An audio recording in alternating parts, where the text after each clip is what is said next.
Hey everybody, welcome to RochesterFirst.com. I'm News 8 Chief Meteorologist Eric Schneidel, and this is what we call a snowstorm across the state of New York. Look at this shot. This comes from Howard Manges. He's out of Binghamton. I'm not sure if this is Howard himself actually snowblowing or if he just took this picture.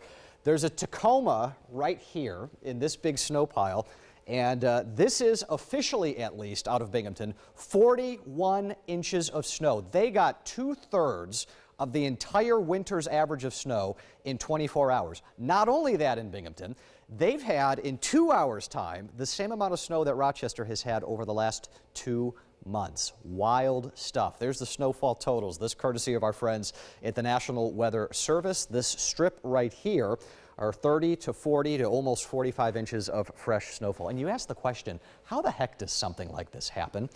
Their winter storm warnings did not advertise 41 inches of snow. So it begs the question, what was going on meteorologically to be able to produce something like this? And the answer is a word that we call banding. This is an actual meteorological term. It's something that goes on in almost every snowstorm, particularly nor'easters. Banding happens when you've got this big swath of snow. It's snowing everywhere. But within that large swath are individual small-scale bands that tend to produce much heavier snowfall rates. Sometimes these bands are transient. They're moving, so they don't sit over the same area for too long. This one was an exceptionally strong band that did not move. It stayed parked for many hours. It produced snow rates of 4 to 5 inches an hour.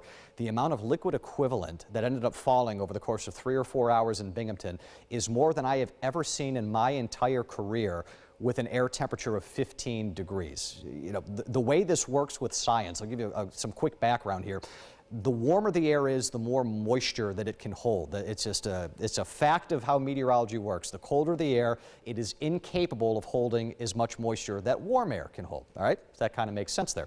So it is almost impossible to produce this much precipitation when the air temperature is 15 degrees. This was very likely stretching the capabilities of the atmosphere to their limit, and it happened through most of the night. So pretty remarkable around there. Thruway and roadways in general across our part of western New York, they were never awful, but they were snow covered all the way through this morning.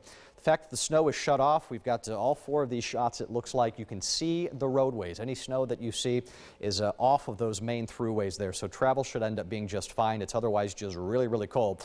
Radar says we're dry and quiet. We know that not to be true. There are lake effect snowflakes coming in primarily into Wayne in Monroe County. You got to remember with this, our nearest radar is in Buffalo. The radar shoots out a beam at an angle.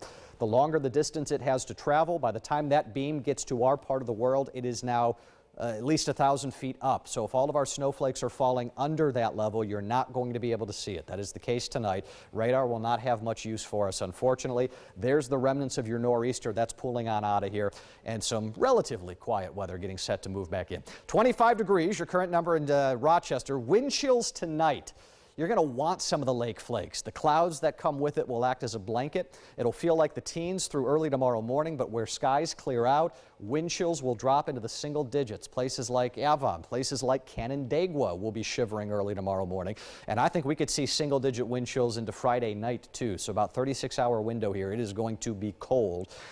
And it's not going to be all that active, though. Yes, there will be a couple of light snow showers out there, but I don't think it's going to pile up much, maybe on the order of 1 to 2 inches on the high end of things, and that'll be a very localized deal. Otherwise, the rest of Friday is dry. Saturday looks dry, too. High temperatures finally break freezing on Saturday. We'll get a rain-snow mix in here by Sunday. Can you believe next week is Christmas? Christmas falling on Friday of next week.